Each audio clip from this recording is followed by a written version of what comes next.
Tu és o Deus Todo-Poderoso aqui neste lugar. E a Ti, Deus, damos honra, glória e louvor para todos sempre. Aleluia! Adoro aquele que é digno.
Nosso Deus,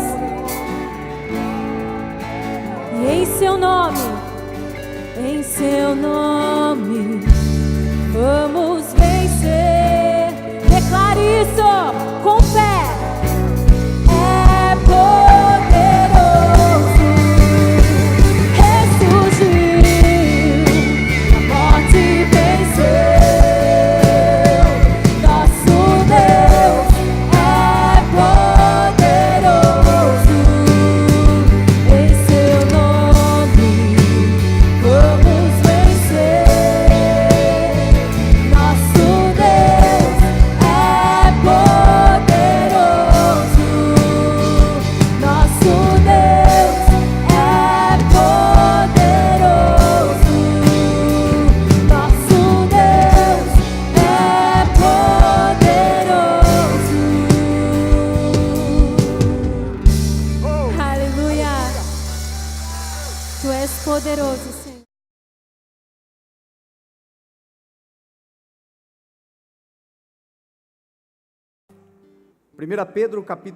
Segunda Pedro, capítulo 1, verso 3 diz assim: seu divino poder nos deu tudo o que necessitamos para a vida e para a piedade. por meio do pleno conhecimento daquele que nos chamou para a sua própria glória e virtude. Dessa maneira, Ele nos deu as suas grandiosas e preciosas promessas, para que por elas vocês se tornassem participantes da natureza divina e fugissem da corrupção que há no mundo causada pela cobiça. Por isso mesmo, empenhem-se para acrescentar à sua fé a virtude o conhecimento, ao conhecimento o domínio próprio, ao domínio próprio a perseverança a piedade, a fraternidade e a fraternidade o amor. Porque se essas qualidades existirem e estiverem crescendo em sua vida, elas impedirão que vocês, no pleno conhecimento de nosso Senhor Jesus Cristo, sejam inoperantes e improdutivos. Todavia, se alguém não as tem, está cego, só vê o que está perto, esquecendo-se da purificação dos seus antigos pecados. Portanto, irmãos, empenhem-se ainda mais para consolidar o chamado e a eleição de vocês, pois se agirem desta forma, jamais tropeçarão. E assim, vocês estarão ricamente providos quando entrarem no reino eterno do nosso Senhor e Salvador, Jesus Cristo. Amém? Você pode orar? Pai, nós te damos graças, Senhor, pela oportunidade de estarmos entre irmãos. Senhor, aqui está a tua igreja, e o nosso desejo, Pai, é crescer em Ti, crescer, Senhor, a partir do conhecimento que o Senhor nos dá. Então, nós te pedimos, Senhor, abra a porta da palavra, nos dê, Pai, sabedoria e entendimento para entender a revelação, Senhor. Onde não há revelação, nós nos desviamos, mas onde há revelação, significa que o véu foi tirado e todas as coisas, Senhor, são contempladas.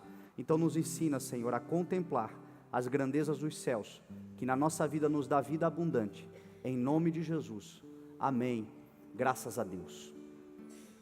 Eu gosto muito de estudar ou de falar sobre Pedro quando Deus dá uma palavra, né? Eu, quando estudo a palavra, quando vou ministrar a palavra, eu não tenho o hábito de escolher. Eu creio que não é nós que escolhemos a mensagem nos escolhe, né?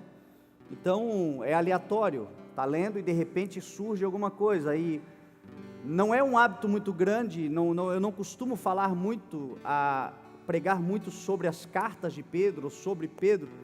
Habitualmente a gente fala mais sobre Paulo, até porque Paulo tem um conteúdo muito maior, né? De cartas, de ensinamento. Paulo é considerado o apóstolo dos gentios. Então ele é aquele que foi enviado para nós, enquanto gentios. Nós somos os gentios são aqueles que não pertencem ao povo judeu, não são da nação, né, de Israel, é basicamente isso. Então todas as nações da terra são gentílicas, né, na mensagem da palavra de Deus, e Paulo trouxe o evangelho a nós. Então ele explica de uma maneira onde a gente entende com mais facilidade. Pedro também pregou aos gentios, também foi, mas ele pregou muito mais aos judeus. Mas especificamente nesse texto ele fala muito para nós, né, para toda a igreja, para todo aquele que creu, porque seja judeu, seja gentil, a salvação não está em ser judeu, ser gentil ou ser qualquer outra coisa. A salvação está em reconhecer que Jesus Cristo é o Senhor, e entregar o seu coração e crer. Mas Pedro é interessante porque Pedro nos mostra o poder que Deus tem de tornar aquilo que não é em alguma coisa, em pegar aqueles que não são e estabelecê-los para que eles façam algo que de fato mude, marque as suas vidas e as vidas de gerações. Pedro, ele é o exemplo claro do Deus que é poderoso para fazer infinitamente mais, o Deus que traz à existência coisas que não existem como se elas já existissem. Pedro nos dá essa esperança de que o Senhor pode fazer algo conosco maravilhoso, pela condição que ele tinha, por quem ele era. Existe uma promessa do Senhor para a nossa vida enquanto igreja, que é nos colocar como protagonistas, a começar da nossa própria vida. Infelizmente, muita gente vive como coadjuvante da sua própria vida. Não são os cristãos, são os Zeca Pagodinianos, eu acho que existe essa palavra, que eles vivem a vida no deixa a vida me levar, a vida leva eu. Então não importa o que aconteça, tudo é relativo, tudo acontece sem que nele exista qualquer tipo de perspectiva, de vontade, de esperança. Não é uma obsessão, não deve ser uma obsessão, mas deve ser uma esperança, a expectativa de que Deus pode fazer na sua vida e quer fazer com você algo muito maior do que você está vivendo hoje. Jesus falou: não se pode esconder uma cidade edificada sobre montanhas. Nós somos essa cidade edificada sobre montanhas, porque em nós se manifesta a glória de Deus, em nós vai se manifestar aquilo que de Deus pode ser conhecido, em nós está a mensagem que o mundo precisa ouvir, e para isso o Senhor vai nos colocar, como disse Paulo, escreveu, nós somos estrelas nesse universo. É que o conceito de estrela no mundo é a celebridade, né?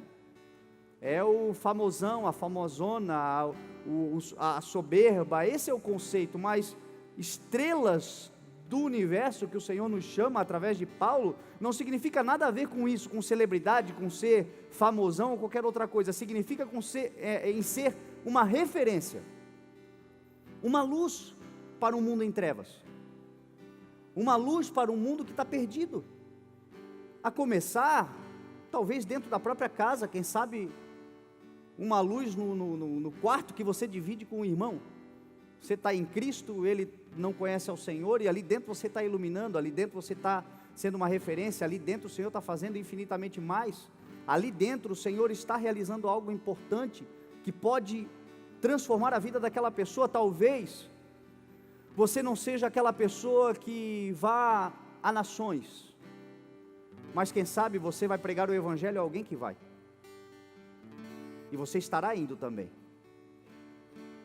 Tem muita gente hoje, meu irmão, que está fazendo coisas grandiosas no mundo e que são resultados, são frutos de uma irmãzinha, de um irmãozinho simples, mas cheio do Espírito Santo, que um dia falou: Jesus te ama.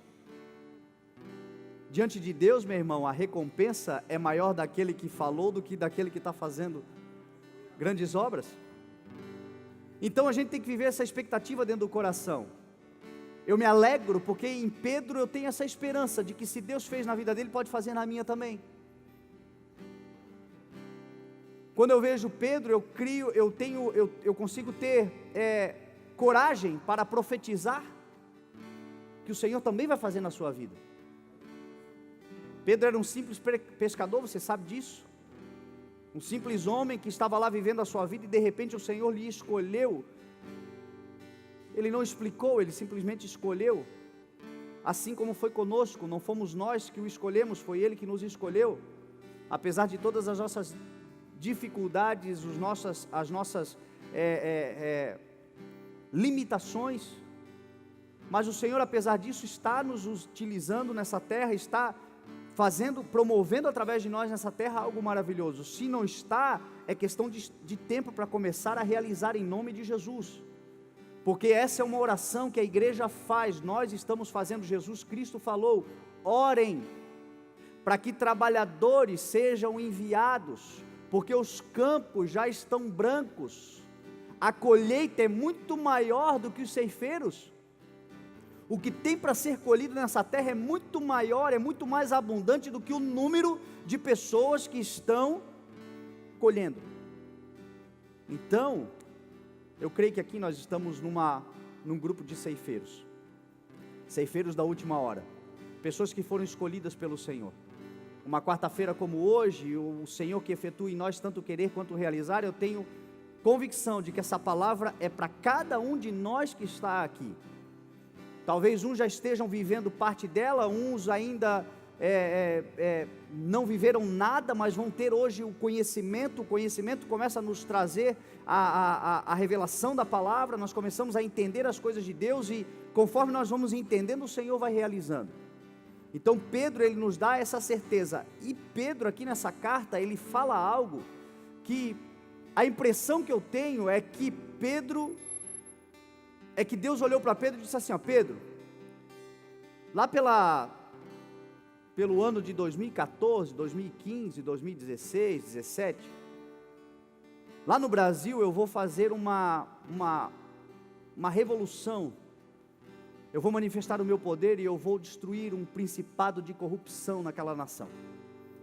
Então eu estou te escrevendo, Pedro, eu vou te ensinar a fórmula para esse povo vencer isso, para esse povo ficar em pé depois disso, para esse povo usufruir de todas as promessas que eu tenho, porque a nação brasileira, ela pertence ao Senhor Jesus. Tudo o que está acontecendo é o Senhor fazendo uma limpeza. O governo da nação, o governo do mundo será dado à igreja. A palavra do Senhor diz que aqueles que pertencem a Cristo reinarão. Ele nos constituiu reino e sacerdotes e reinaremos sobre a terra. Tudo está sendo manifestado, está se revelando para que o Senhor dê a isso, à igreja.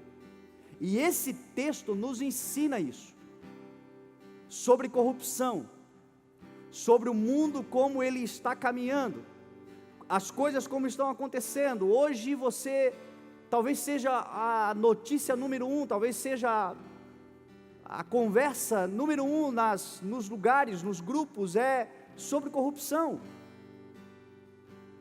A corrupção que mais declarada está na política, porque a gente já associa a política com corrupção. E outro dia eu vi uma frase interessante que dizia que a política não transforma um homem ladrão, mas o nosso voto transforma ladrões em políticos. A corrupção começa muito antes do que isso. É porque a corrupção, ela é algo mais declarado no meio político, mas ela está muitas vezes dentro de casa. A corrupção, ela está muitas vezes no relacionamento fraterno. Corrupção, o que é? Corromper-se, é corromper, é ser corrompido ou corromper? Quantos relacionamentos, quantos negócios, quantas atitudes, quantas coisas que eu e você fazemos, em que nós fomos ou corrompidos, ou corrompemos. E a primeira coisa que o Senhor fala para Pedro é, o que provoca a corrupção? O texto diz, a cobiça. A causa da corrupção é a cobiça, em todos os níveis. Nós nos corrompemos por causa da cobiça. E o que é a cobiça? No original o texto diz que a cobiça significa desejar aquilo que é proibido. Eu e você nos corrompemos quando nós desejamos aquilo que é proibido. Quando os nossos olhos começam a focar naquilo que não nos pertence. Na política isso acontece muito por causa disso. O que é um político? É um gestor público. Ele é um gestor daquilo que não é dele. Ele é um gestor daquilo que pertence a todos. Mas uma vez que ele começa a gerir, a ter acesso, a poder definir o que vai, para onde vai, o que fazer, é tentado pela cobiça. O desejo por aquilo que é proibido, a cobiça de ter aquilo que não lhe pertence, se corrompe, ou corrompe. Ministerialmente falando, espiritualmente falando, emocionalmente falando. Quando é que eu me corrompo? Quando eu desejo aquilo que não é meu. Alguém que deseja a mulher do próximo, o homem da próxima, o ministério do próximo, o que Deus está fazendo na vida do outro. Muitas vezes nós não desejamos que o Senhor faça também conosco, mas nós desejamos que o Senhor faça aquilo que é dele em nós. Nós nos corrompemos por causa disso. A cobiça, o próprio pecado é fruto da cobiça. O que é o pecado? Tiago vai dizer que nós todos somos atraídos pelo nosso próprio mau desejo. Todos nós temos um mau desejo. Ninguém escapa. O pastor não escapa, o apóstolo não escapa, o vice-deus não escapa. Só Deus não pode ser tentado pelo mal, é o único, só o Senhor. Todos nós somos atraídos por esse mau desejo, e a Bíblia diz que uma vez que nós concebemos esse mau desejo, nós damos a luz ao pecado, e o pecado, após ter sido consumado, gera morte. Tudo por quê? Cobiça. João vai dizer na sua carta que tudo que vem do mundo, a cobiça dos olhos, a cobiça da carne, a ostentação, não provém do Pai, mas provém do mundo. O Senhor quer nos dar um aviso. Que a gente aprenda a desejar aquilo que nos é permitido e não aquilo que não é nosso. Que os nossos olhos estejam voltados para aquilo que o Senhor tem para nós. Tudo aquilo, meu irmão e minha irmã, que é proibido é cobiça, e tudo que é cobiça vai gerar o pecado, e o pecado vai gerar a morte. E aí como é que nós vencemos isso? Só tem um jeito. O Senhor vai e diz para Pedro, o Senhor diz: Pedro, só tem um jeito de o ser humano vencer a cobiça. Qual é? Crer nas grandiosas e preciosas promessas de Deus para a sua vida. A única forma de eu e você vencermos a cobiça é nós crermos nas grandiosas e preciosas promessas de Deus para a nossa vida. Se eu creio que o Senhor vai me dar uma família, eu não vou desejar a mulher do próximo. Se eu creio na promessa de que o Senhor vai levantar o meu ministério, eu não vou invejar o ministério do próximo, não vou cobiçar. Se eu creio que o Senhor me fez um pastor, e pastor o Senhor dá ovelhas para cuidar, eu não vou cobiçar a ovelha do outro ministério, porque eu tenho certeza das promessas. Se você crê que o Senhor vai estabelecer você como um grande homem, uma grande mulher, um grande empresário, alguém que vai fazer a diferença no ramo onde você está, se você crê nas grandiosas e preciosas promessas, você não vai cobiçar nada do que é do outro, e não cobiçando você não erra, e não errando você só cresce para a glória do nome do Senhor. Só existe um meio. Os corruptos, cadeia neles, ótimo, tem que pagar pelo crime, faz parte da legislação brasileira, faz. Mas agora, mais do que nunca, o melhor campo que nós temos para pregar o Evangelho e livrá-los desse mal, é dizer a eles que Cristo também morreu por eles, e que Jesus Cristo pode mudar a vida deles. Eles vão devolver tudo que não lhes pertence, mas se eles não conhecerem a Cristo, pode passar 30 anos na cadeia, quando sair, vai continuar roubando e sendo corrupto ou corrompendo.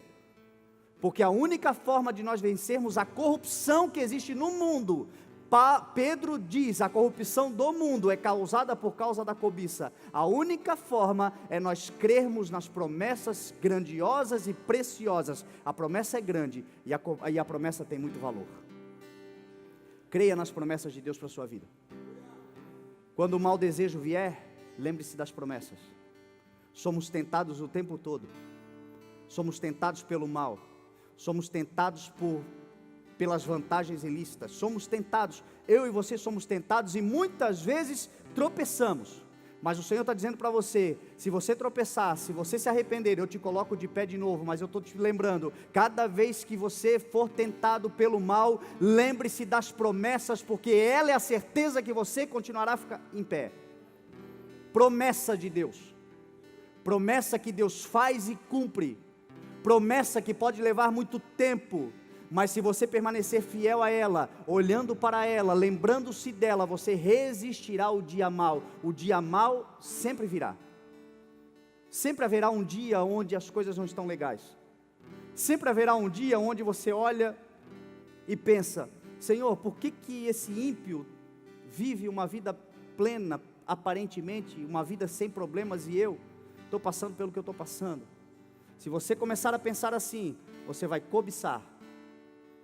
Agora, se você se lembrar das promessas, você não se interessa mais, não se preocupa mais, não inveja mais, não se entristece mais por aquilo que Deus está fazendo na vida de outro.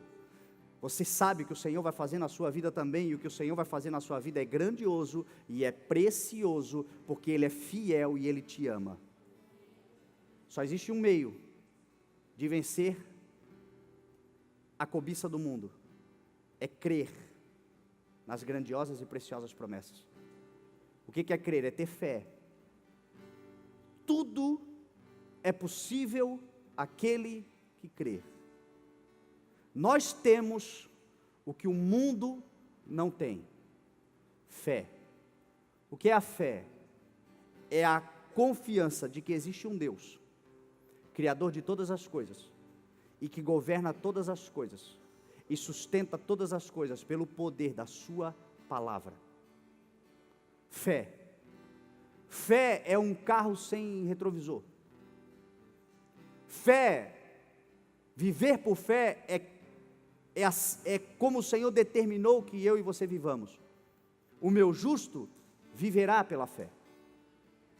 Não há como viver as promessas, estabelecer e experimentar a grandiosidade, a preciosidade das promessas do Senhor, senão por fé. Só haverá a realidade das promessas na nossa vida pela fé. Hebreus 11, quando diz que a fé é o firme fundamento das coisas que a gente espera, a prova daquilo que a gente não vê, diz, no verso 2, que foi pela fé que os antepassados, os antigos, alcançaram bom testemunho. Não é pelo mérito, não é pela capacidade humana, não é por ser bonzinho, ser bonzinha, é por crer. Se você crê nas promessas que o Senhor fez para você, você vai viver cada uma delas. Você experimentará fé. Então é o elemento que nós temos. Quantas vezes nós olhamos para a palavra e nós vemos pessoas que Cristo libertou, que Cristo sarou, que o poder de Jesus se manifestou e elas foram curadas, transformadas, nunca mais foram as mesmas. No final Jesus dizia, por que aconteceu? Jesus diz, vai em paz, a tua fé te salvou. Vai em paz, a tua fé te curou. Vai em paz. Se você crê, você verá. O tempo todo Jesus estabeleceu isso. Nós não podemos duvidar. O Senhor nos dá fé. Você tem fé dentro de você. Você tem uma fé, Jesus falou, se for pequenininha assim, você move montanhas. Pequenininha. Não precisa ser muito grande, mas precisa estar estabelecida no autor e consumador, Jesus Cristo. Olha para Jesus. Ele diz, olha para mim, em mim vocês vencerão. Eu vim para que vocês tenham a vida, eu vim para que vocês vençam, eu vim para que vocês vivam plenamente. Tenha fé, fé em Deus, fé no que Deus está fazendo, ainda que no início não seja grande o que o Senhor está fazendo, mas será. Uma grande obra começa pequena, uma grande árvore é uma semente, foi uma semente. O Senhor começa as coisas pequenas mesmo, mas creia, tenha fé e você vai ver as promessas do Senhor se estabelecendo. Talvez você tenha que recomeçar alguma coisa, um dia já foi muito grande, bateu um vendaval, não estava em Cristo, caiu, mas hoje a tua casa está em Cristo, você começa de novo, tijolo por tijolo, mas a certeza que você tem, pela fé, que agora vento não vai derrubar, chuva não vai derrubar, transbordamento de rios não vai derrubar, a tua casa permanecerá em pé, porque hoje você tem fé no Senhor Jesus Cristo, você semeou, você plantou, você está edificando nele, e ele tem compromisso com a sua palavra. Viva pela fé. O que tira, meu irmão, nós do caminho, o que nos tira da realidade da vida com Cristo é a incredulidade. Sem fé é impossível agradar a Deus, porque aqueles que dele se aproximam precisam crer que ele existe, e que ele é abençoador. Deus é abençoador. Fala para o teu irmão, Deus é abençoador, Deus quer te abençoar, Deus vai te abençoar, Deus já está te abençoando. Essa é uma verdade. É porque nós não temos o que queremos, que nós não somos gratos por aquilo que o Senhor já nos dá. Nem sempre as coisas estarão acontecendo do nosso jeito, mas para analisar, sem angústia, sem ansiedade, sem murmuração, para analisar a sua vida, e veja se o que você está vivendo hoje, não tem muito mais a mão e a graça do Senhor, e as bênçãos do Senhor, do que, quem sabe, todo o mal que já veio contra a tua vida. A bondade do Senhor é muito maior do que todo o mal que, quem sabe, já bateu na nossa porta. É por causa da bondade do Senhor que nós estamos aqui hoje. Essa é a realidade. Quantas vezes já cobiçamos? Só nessa semana. Alguém não cobiçou essa semana? Ninguém se corrompeu essa semana? Ninguém cobiçou nada? Ninguém desejou nada que não era seu? Ninguém olhou assim, ninguém deixou entrar no coração o simples pensamento de alguma coisa? Os nossos pensamentos nos corrompem. Às vezes a gente não age, não tem a atitude, aquilo que Tiago falou. Olha como a Bíblia é sábia. Nós somos atraídos e enredados pelo nosso próprio mau desejo. Tendo mau desejo sendo concebido, dá a luz ao pecado, e o pecado sendo consumado gera morte. Muitas vezes, meu irmão, nós não chegamos a consumar o pecado, mas o desejo, a concepção, o pensamento, Ah, se o Senhor pudesse abrir os pensamentos nossos nessa noite. Senhor, nos livra disso, em nome de Jesus. Porque nós nos corrompemos. Muitas vezes isso acontece conosco. Só que a graça do Senhor, ela está conosco. A graça do Senhor está em nós. Então volta o teu alvo para Cristo. Levante-se hoje e comece a viver por fé novamente. Creia que se o Senhor não te tirou dessa terra, se você está aqui hoje ainda, tem uma oportunidade, comece a viver por fé, comece a viver pelas promessas do Senhor. Volte a crer na promessa grandiosa e preciosa que o Senhor fez para você. Eu não sei se é uma ou se são muitas, mas eu sei que se você crer, você viverá cada uma delas em nome de Jesus. Porque a Bíblia diz isso. Nós vivemos pela promessa, nós cremos nela, e como os nossos antepassados, por crer nelas, nós vamos alcançar bom testemunho. Esse ano é um ano de grandes testemunhos em nome de Jesus. Um bom testemunho. Quando nós cremos, meu irmão, as coisas acontecem. Seja qual for a área da nossa vida, você vai viver aquilo que você crê. Você vai ter de Deus aquilo que você crê em Deus. O Deus que você serve é um Deus só de uma área ou um Deus de todas as áreas da sua vida? É um Deus que tem acesso somente a uma área? Quem sabe numa coisa você tem fé, na outra você não tem? Deus é Deus de tudo. A Bíblia diz que dele, por ele e para ele são todas as coisas. Em todas as áreas da nossa vida, Deus é tudo em todos. A Bíblia diz que Cristo é tudo em todos. Dele, por ele e para ele são todas as coisas. Então é Deus da família, é Deus da saúde, é Deus da provisão, é Deus da bondade, é Deus dos dons, é Deus que faz tudo em todos. Qual é a tua dificuldade, qual é a tua necessidade? Pela fé, você vai alcançar um bom testemunho, aí onde você está passando dificuldade em nome de Jesus. Pela fé em Deus, pela fé na sua palavra, pela fé. Agora o interessante é que a nossa fé pode ser suplementada, você sabia disso? A nossa fé pode ser acrescida de valores e de virtudes. Isso é interessantíssimo. Quando você faz a academia, se você é do mundo fitness aí, o pessoal da academia, para ficar fortão, começa a ficar fortão, o que eles fazem? Tomam uma suplementação alimentar. Não toma? Toma lá uns comprimidinhos lá, não estou falando de bomba, estou falando de suplemento, de whey protein, como é que fala? Tu aí, que é malhador aí, não vai falar? Aminoácidos, essas coisas. O que isso acontece? É uma suplementação alimentar que te dá a condição de ficar mais forte, mais encorpado e tal, mais saudável, cresce. Onde há dificuldade de vitaminas é a suplementação. No mundo corporativo, a mesma coisa. Os aditivos de orçamento, os aditivos orçamentários, as pessoas fazem isso para poderem investir, para poder crescer, para gerar um fluxo de caixa maior. Aditivos, na fé é a mesma coisa. Eu e você temos fé, mas nós podemos suplementar a nossa fé e viver a plenitude de tudo que o Senhor tem para nós. E ali o texto diz que isso é uma questão de escolha. Isso é uma questão de atitudes. Isso é uma questão de empenho. Pedro vai dizer através do Espírito Santo: portanto agora empenhem-se, dediquem-se, tomem uma atitude de acrescentar, de suplementar a vossa fé virtude. Então eu e você podemos colocar hoje na nossa fé virtude. O que é virtude? No original, virtude significa modéstia, humildade, simplicidade. Tem gente que tem muita fé, mas não tem humildade. Porque tem muita fé, despreza quem não tem.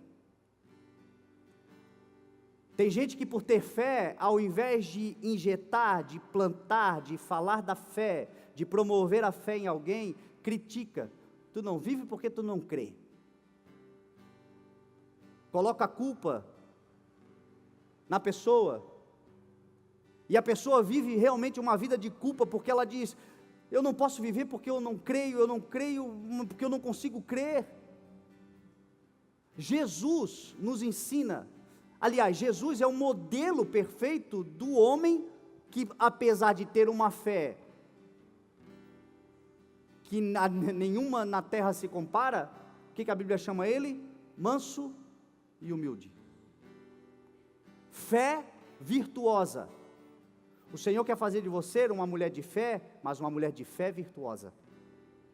Um homem de fé, mas um homem de fé virtuoso.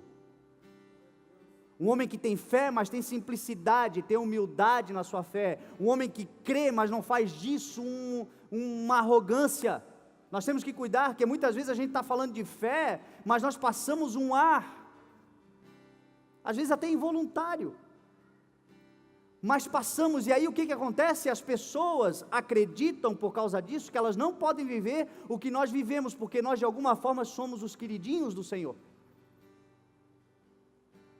Jesus olhou para um pai que queria que ele curasse a sua filha, e disse para ele, tudo é possível que creia, e ele disse, eu creio, mas me ajuda a vencer a minha incredulidade. Se Jesus fosse muitos de nós, se tu tem incredulidade, então a tua filha vai ficar doente. Não. Jesus basicamente disse para ele assim, olha, eu vou juntar minha fé com a tua, e tudo vai dar certo em nome de Jesus. Eu estou aqui junto contigo. Tem gente que não consegue crer sozinho, mas você crê por ela, você chega do lado dela e diz, vamos juntos, vamos orar juntos, vamos crescer juntos, vai dar certo para você também, vamos somar minha fé com a tua. Isso é virtude. Isso é algo que o Senhor está querendo levantar na igreja, uma igreja que se preocupa uns pelos outros, com essa virtude, com essa modéstia, com essa humildade, com esse reconhecimento, de que talvez você tenha recebido um pouco mais, mas o que você tem que não recebeu do alto, e se recebeu do alto, por que se orgulha em relação a isso? O que nós temos que nós não recebemos do Senhor? Tudo, a fé, os dons, a capacidade, a habilidade, tudo, o que nós temos, nós recebemos do Senhor, e se nós recebemos, por que nós orgulhamos disso? Tudo é para a glória do Senhor, tudo é para exaltar o nome do Senhor. Então a Bíblia está dizendo, se esforce para acrescentar à vossa fé virtude, modéstia, humildade. Porém, humildade não é sinônimo de ignorância. Não é porque você é humilde que você não sabe quem você é em Deus. Não é porque você é uma pessoa que tem uma simplicidade de coração que você não sabe a sua posição. É muito importante você saber quem você é em Deus, e o que o Senhor é para você, e aonde o Senhor vai te levar, e tudo que Ele vai realizar na tua vida, e tudo isso vem quando você acrescenta à sua fé mais um elemento, virtude e conhecimento. Pedro diz, esforcem-se para acrescentar à sua fé virtude, e à virtude o conhecimento, porque o conhecimento, meu irmão, nos mantém de pé. A Bíblia diz, por falta de conhecimento o meu povo perece. É uma virtude dos sábios, a humildade, a fé, mas o conhecimento. O próprio Pedro, que era um simples galileu, que viveu lá no norte de Israel, um simples pescador, foi quem escreveu, cresçam na graça e no conhecimento do nosso Senhor e Salvador Jesus Cristo. Jesus é a fonte, Jesus é o início de todas as coisas, Jesus é aquele que nos dá sabedoria, e eu e você devemos trazer à nossa fé o conhecimento, porque a Bíblia diz que a fé vem por ouvir a mensagem, e a mensagem é ouvida mediante a palavra de Cristo, o conhecimento, o verbo, aquele que se fez carne e nos trouxe a sabedoria do alto. Quando você tem conhecimento, você consegue aplicar a tua fé. Que conhecimento é esse? O conhecimento sobre as promessas que o Senhor tem para você. O conhecimento sobre as chaves, sobre as maneiras bíblicas, dos princípios da palavra de Deus para você viver cada uma das promessas. Porque toda promessa traz consigo uma instrução. Toda promessa traz consigo uma instrução para que, cumprindo a instrução, você vai chegar lá. A Bíblia é um livro de princípios. Mas por falta do conhecimento dos princípios, o povo perece. E é incrível como você vê.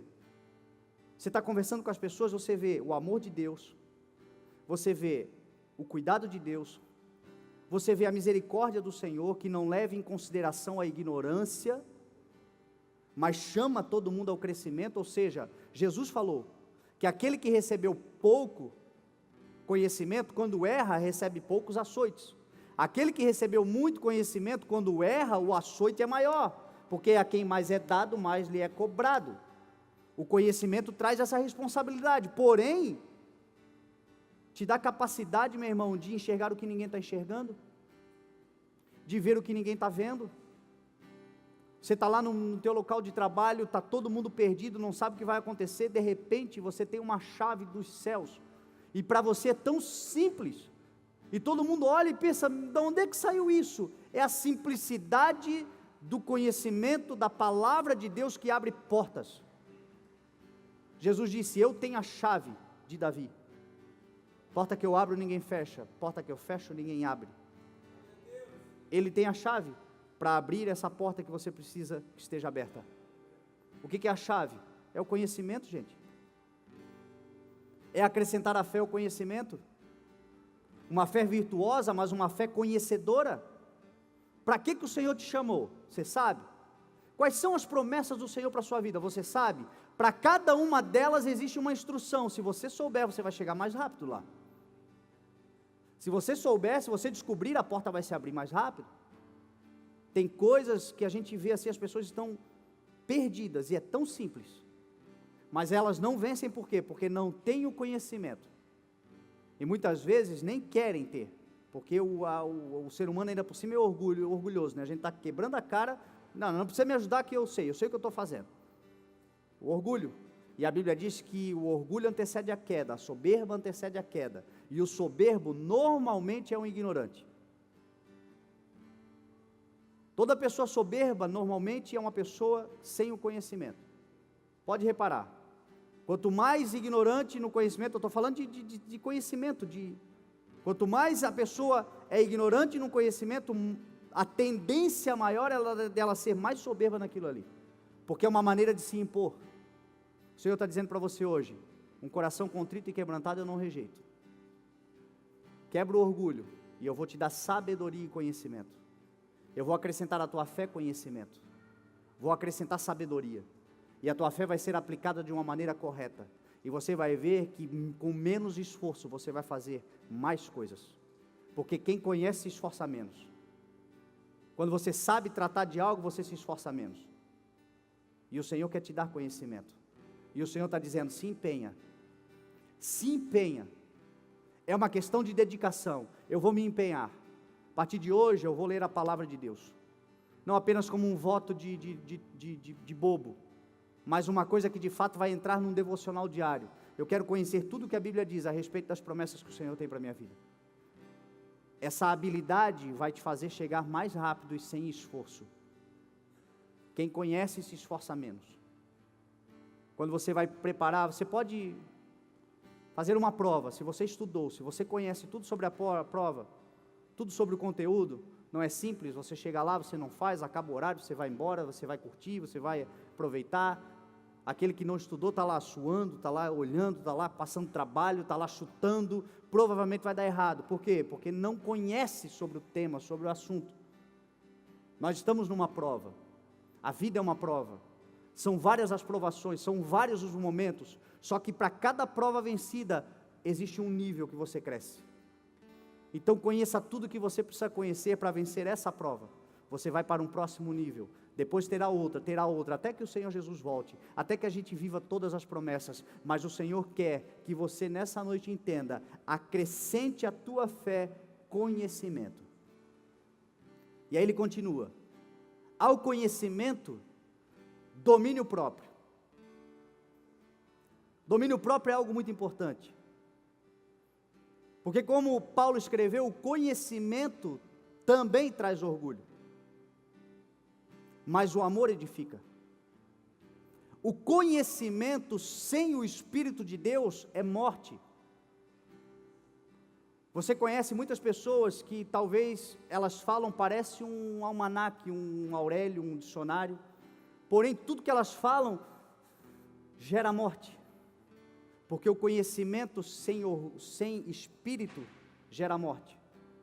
Paulo vai dizer que nós fomos capacitados para sermos ministros de uma nova aliança, não da letra, mas do espírito, porque a letra mata, mas o espírito vivifica. Domínio próprio, lá em Gálatas capítulo 5, verso 22, é um dos 9 ingredientes ou elementos do fruto do Espírito. O fruto do Espírito, entre paz, alegria, mansidão, bondade, longanimidade, amor, é domínio próprio. Só quem pode nos dar o domínio próprio é o Espírito Santo de Deus. Então nessa noite eu oro para que você seja cheio do Espírito Santo de Deus, porque a nossa fé precisa ser acrescida com domínio próprio, e é só o fruto do Espírito que traz isso.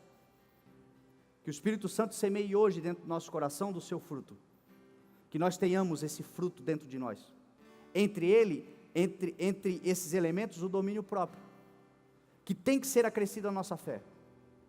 O domínio próprio, a vontade e a necessidade de sempre procurar dominar-se. Se esforce para dominar-se, se esforce para manter o equilíbrio. É por isso que Jesus disse que nós somos sal. É a temperança. É difícil? Tem dia que espana? Tem. A Bíblia diz inclusive que tem dia que a gente se ira, porém a gente tem que cuidar para não pecar. Porém a gente tem que cuidar para que a ira não se ponha o sol sobre a nossa ira, que a gente procure sempre o equilíbrio, o agir equilibradamente. Tem dia que a gente vai ter que contar até 10, até 20, até 50, se você ler os evangelhos, você vai ver que existem passagens da Bíblia que Jesus não diz nada, ele só faz assim, ó. Momentos onde o domínio próprio precisa se estabelecer. Eu costumo pensar que ser cristão é desenvolver a arte de engolir sapo.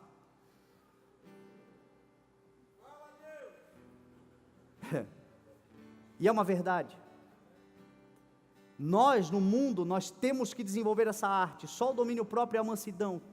Muitas vezes, meu irmão, você vai ter que realmente ser humilhado, porque a Bíblia diz que os humilhados serão exaltados. Nós queremos ser exaltados nessa terra, mas nós esquecemos que o princípio, olha a promessa, é a exaltação, o princípio é ser humilhado. Na humilhação, meu irmão, só com domínio próprio, mansidão, muita paciência, longanimidade, que vai ser possível permanecer aqui humilhado, e de repente o Senhor te levantar e dizer assim, os humilhados serão exaltados, para a glória do nome do Senhor. Então a nossa fé tem que estar acrescida disso. O domínio próprio, a perseverança. Uau! Aqui é talvez o ponto mais crucial, onde se faz a diferença clara entre quem vence e quem não vence, entre quem experimenta e quem não experimenta. Você vê isso. Todos nós temos promessa, amém? Todos nós temos o Espírito, todos nós temos fé, a nossa fé é virtuosa, o conhecimento é trazido à nossa fé. Você já não é mais aquela bomba relógio que era antigamente. Hoje em dia você já releva muita coisa, porque é uma coisa até que meio involuntária, é o resultado do fruto do Espírito em você, o domínio próprio. Você olha e não se reconhece. Meu Deus, se fosse outros tempos, tu ia ver o que ia fazer na tua vida contigo. Porém, não sei porquê, mas hoje eu vou deixar passar. Ótimo, glória a Deus. A questão é que isso tem que ser feito com perseverança. Perseverança significa até que Jesus volte.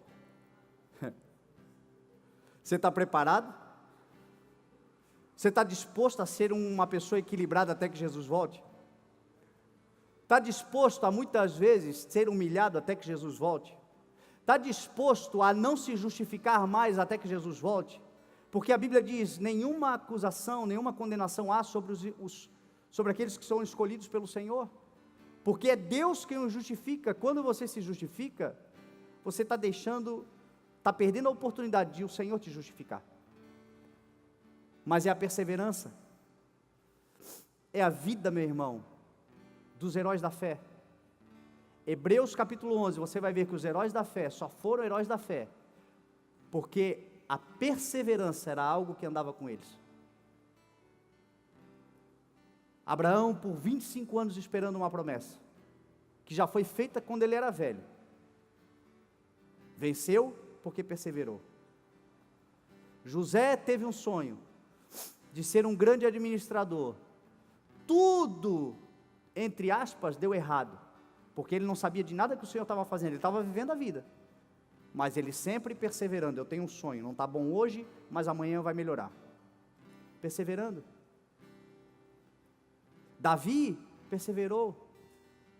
Você vai perseverar também em nome de Jesus, nós também vamos. Todos nós chegaremos lá. Jesus falou: aquele que perseverar até o fim será salvo. Aquele que perseverar até o fim receberá. Porque a vida cristã, meu irmão, é difícil. Não dá para dizer que é uma vida fácil, porque o mundo nos odeia. O sistema mundano é contra. O reino de Deus é uma contracultura. Então muitas vezes nós seremos chateados. Paulo disse: somos abatidos, mas não destruídos. Quem é abatido e persevera, não será destruído. Ficamos perplexos, mas não desanimados, não desesperados. Por quê? Perseverança. É complicado, eu sei que é. Tem dia que você está querendo servir ao Senhor, está tudo indo bem, e de repente se levanta um endemoniado lá no lugar onde você trabalha, um perturbado que cruza com você na rua. Como é difícil. E aí as coisas já não estão bem, aí já é aquele dia de prova. Parece que o mundo está conspirando contra você, e muitas vezes está mesmo, mas é a tua perseverança. Tenha fé nisso, acrescente a tua fé, a perseverança. Sabe o que é perseverar? É colocar na cabeça: eu não desisto mais do Senhor. Deus, ainda que tu desista de mim, eu não vou desistir de ti. Ainda que tu olhes para mim e diga assim: eu não te quero mais, eu vou correr atrás de ti. É tomar essa decisão, porque senão a vida inteira, meu irmão, você vai fugir, você vai correr, você vai sucumbir diante dos desafios. Toda a vida é desafiadora. Foi perseverando, meu irmão, que pessoas venceram na vida. Todos eles. Estude a história de qualquer pessoa que deu certo. Quanta coisa deu errada. Ontem eu ainda conversava com um irmão que estava passando por uma crise, e ele preocupado, porque ele já está com uma idade que é aquela coisa que, meu Deus, eu estou passando dos 40 e não rompi ainda, não venci ainda. Eu disse para ele: vai estudar a história de grandes homens. Os maiores bilionários da história do planeta hoje, na atualidade, ficaram ricos depois dos 60 anos. Imagina se desiste. Muitas vezes 60 anos, 50 anos, 55 anos, acreditando num sonho, acreditando que o Senhor vai fazer, acreditando que é capaz. Uma hora vai dar certo, meu irmão, persevera. Uma hora o sol vai abrir, uma hora a chuva vai passar, uma hora a coisa vai acontecer. Persevera, persevera, porque a vitória é para os perseverantes. Acrescente à vossa fé perseverança. E aí tem mais um elemento: e a perseverança, piedade. Esforcem-se para acrescentar à vossa fé piedade. O que é a piedade? No original, a palavra piedade significa reverência e temor a Deus. Aqui é um outro ponto importante. Às vezes nós até perseveramos, mas por tanto perseverar, a gente vai entrando no automático. Já aconteceu isso com você? Comigo já aconteceu. Você entra no automático. O culto é mais um culto. Já estou há 20 anos na igreja, sou convertido já há 20 anos, tem promessas que o Senhor não cumpriu ainda, estou perseverando, eu não vou largar, já faz parte da minha vida, já está introjetado em mim, não tem mais como mudar isso. Só que é automático. Perde-se o primeiro amor, perde-se a reverência, perde-se o temor. Eu não sei quanto tempo você está esperando por uma resposta, mas às vezes, meu irmão, uma palavra de Deus muda toda a situação. Uma palavra do Senhor muda a nossa história, um momento. E como é que isso acontece? Quando nós estamos sempre atentos à voz do Senhor. E a voz do Senhor, nós damos crédito a ela quando nós somos reverentes àquilo que o Senhor está falando. Reverentes. Talvez você esteja o ano todo sentando na cadeira, esperando, perseverando. Eu quero te dizer, uma palavra pode mudar a tua história. Pode ser hoje o grande dia da sua vida. E é a reverência e o temor. Tem gente, meu irmão, que sem propósito, sem motivo, a palavra de Deus está fluindo, as coisas estão acontecendo, está num culto, está numa reunião, está adiante, está tendo uma oportunidade. Quando a palavra do Senhor está sendo declarada, a minha responsabilidade, o meu maior interesse deveria ser parar tudo e prestar atenção. É a reverência à palavra. É a reverência. Às vezes um louvor no carro, surge uma palavra, sempre em reverência, sempre em temor, sempre entendendo que o Senhor pode mudar a nossa história num abrir e fechar de olhos. Gideão estava por 7 anos de miséria e de fome, 7 anos de juízo, 7 anos malhando trigo num tanque de prensar uvas. Você imagina isso? Alguém que tem promessa, alguém que tem palavra, alguém que sabe que Deus é real, alguém que é da nação, a nação que o Senhor libertou do cativeiro, por 7 anos, acrescentando a fé dele, perseverança, acrescentando conhecimento, porque a Bíblia diz que ele ora, quando o anjo aparece a ele, ele lembra o anjo dos antepassados, das coisas passadas, tinha conhecimento, tinha virtude, tinha domínio próprio, porque ele terminava a colheita, os inimigos, os amalequitas vinham, roubavam tudo. Tu imagina a raiva, imagina a situação, mas ali permanecendo, roubavam, ele voltava a trabalhar, perseverando, só que também, quando o anjo se apresenta, ele mostra reverência e temor diante do Senhor. Quando o Senhor se apresenta, as coisas vão mudar. Quando o Senhor se apresenta, coisas poderosas acontecem. Então tenha reverência e tenha temor. Acrescente a fé, reverência, temor. Nós somos tentados a desfocar. Hoje a nossa geração, meu irmão, é uma geração que está desfocada. Nós estamos pensando em tudo ao mesmo tempo e na verdade não pensamos em nada. Uma geração estão nos enchendo de tanta coisa, de tanto lixo, de tanto conhecimento inútil, tudo isso para tirar o nosso foco da reverência, do temor, do discernimento, da sensibilidade para ouvir a voz do Espírito. Acrescente à vossa fé piedade, a piedade, fraternidade, que é o relacionamento da igreja, o relacionamento entre irmãos. E a fraternidade, vou correr para nós terminarmos, e a fraternidade, o amor. Porque sem amor, meu irmão, ainda que você fale a língua dos anjos, ainda que você tenha uma fé capaz de romper barreiras, de voar, sem amor, nada seremos.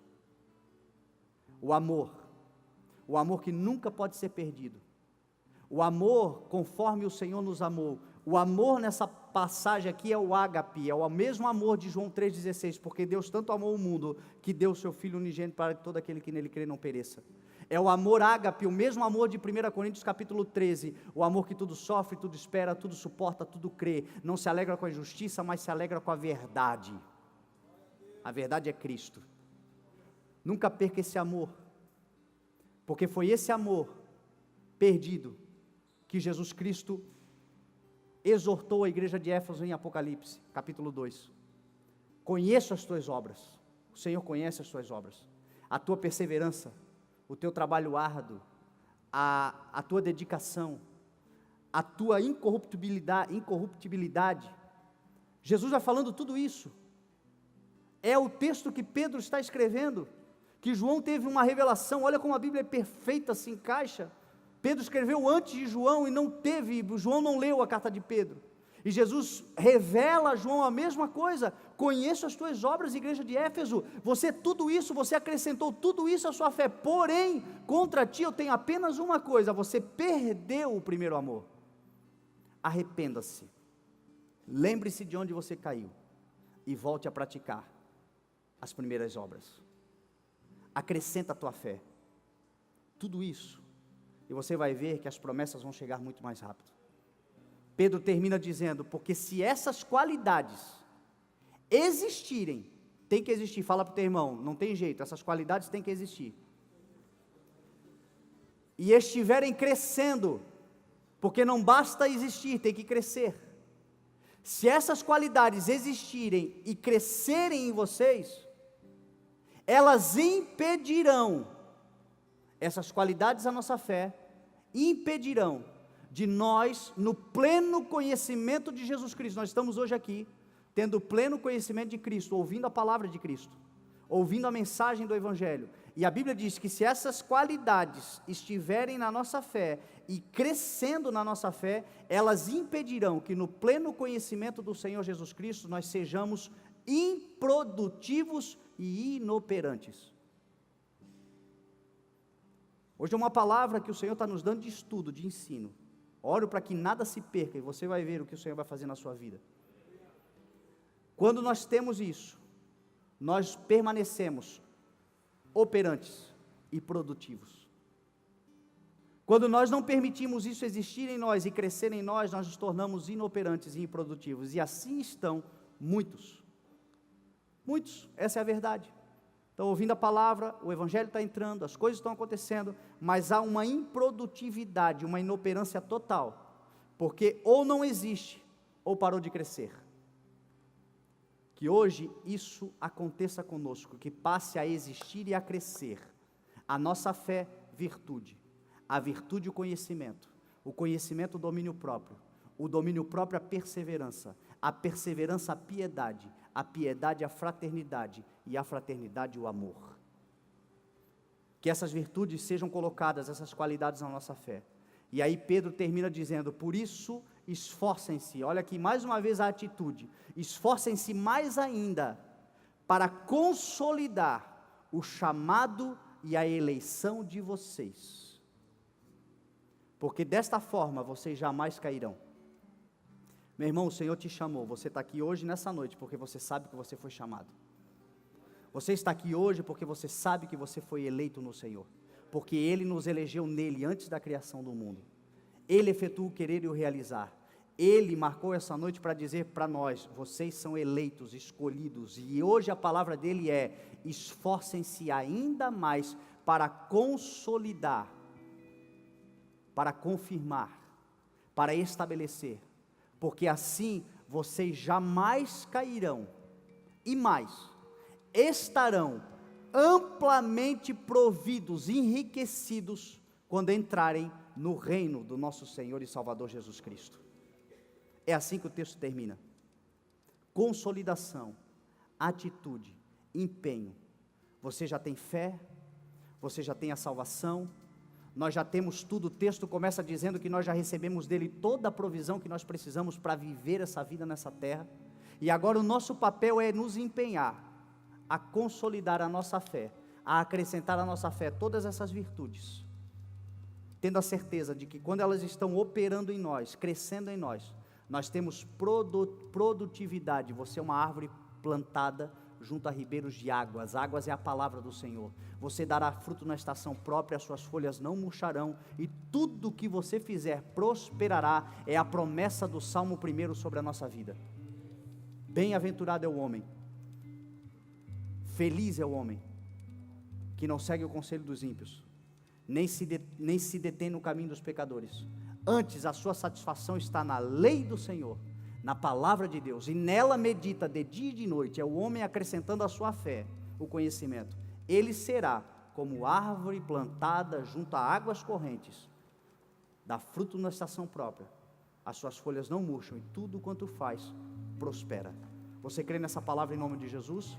Vamos nos levantar e vamos orar ao Senhor.